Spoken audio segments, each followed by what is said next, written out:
Posibleng maharap sa patong-patong na reklamo ang contractor ng gumuhong pader na itinatayong warehouse sa Giginto, Bulacan. Nabisto kasing bukod sa walang permit ang operasyon nito, lumabag din umano sa safety regulations ang kumpanya. Napag-alaman ding isa sa mga namatay na trabahador, menor de edad. Narito po ang aking report. Ipinahinto ng Department of Labor and Employment Central Luzon ang operasyon ng Hoclimco Construction Corporation, ang kontraktor ng gumuhong pader ng itinatayong warehouse sa Giginto, Bulacan. Bukod sa walang permit ang operasyon, nabisto rin ng DOLE na walang response team ang kumpanya sakaling may aksidente. Wala rin umano itong supervising personnel tulad ng mga engineer at safety officer na dapat namamahala sa construction project. Napag-alaman din ng DOLE ng isa sa mga namatay na trabahador, 14 anyos lamang. May tuturing daw itong child labor na iligal. Handa namang sumunod sa cease and desist order ng DOLE ang may-ari na itinatayong warehouse, ang No. 1 Golden Dragon Realty. Patuloy naman sinisikap ng GMA News na kunin ang pahayag ng Hoclimco Construction. Sa pag-iinspeksyon ng Department of Public Works and Highways at ng Municipal Engineer kahapon, lumabas na posibleng tinipid umano ang materyales at mali ang diskarte sa pagtatayo ng pader. Hindi raw dapat umabot ng 9 na metro ang taas nito nang hindi dinidikit sa ibang bahagi ng warehouse. Pero itinanggi ng No. 1 Golden Dragon Realty Corporation na mahinang klase ang mga materyales na ginamit sa gusali.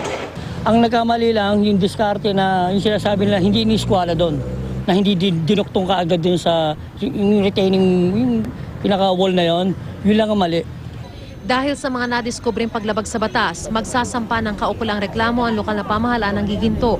Based on the findings, basta natanggap ko yung official na findings ng committee, we will definitely file charges. Negligence yun, reckless dahil nagkaroon ng loss of property and loss of life. Paiimbestigahan din daw ang iba pang mga warehouse na pinatatayo ng kumpanya sa parehong compound. Labis naman ang dalamhati ng pamilyang ito sa Camarin, Caloocan City. 4 kasi sa kanilang mahal sa buhay, kabilang sa 11 nasawi sa pagguho ng pader. Walang tigil sa pag-iyak si Nora Nayanga, asawa ng isa sa mga nasawi na si Rodolfo. Napakarami pa raw pangarap ng kanyang mister para sa kanya at 6 nilang anak. Hindi ko nga matanggap kaso andyan na yan eh. Pero wala naman akong sinisisi na yung ganun kasi hindi man nila siguro kagustuhan. Kasama nasawi ni Rodolfo ang 25 anyos niyang kapatid na si Jacinto. Ang asawa ni Jacinto na si Josephine, hindi rin matanggap ang sinapit ng asawa. Pero pilit daw siyang nagpapakatatag para sa 1 taong gulang nilang anak. May inabot na raw na tulong ang may-ari ng ginagawang gusali, pero hindi ito sapat. Kung yun lang po na 50,000 kapalit ng buhay ng asawa ko, hindi po yung sapat. Buhay po yun nawala sa amin. Yung pera madali lang yung mawala na 50,000. Pero yung buhay ng asawa ko mahirap tanggapin na wala na po. May naiwan ding 1 taong gulang na anak ang pamangkin ni Rodolfo at Jacinto na si Jonathan Sagayap. Hindi ko niya makakasama tatay niyo. Sobrang sakit nga po kasi yun nga po, pangarap po niya na magkaroon siya ng anak. Tapos sabi niya kahit buhay daw niya itataya niya para sa anak niya.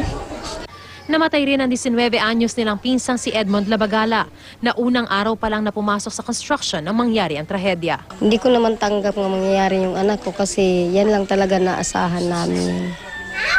Yan lang siya, nagtatrabaho, nakakatulong sa magulang, matulungin, tapos malambing siya sa magulang. Hindi pa tiyak ng mga kaanak ng mga biktima kung idedemanda nila ang kumpanya.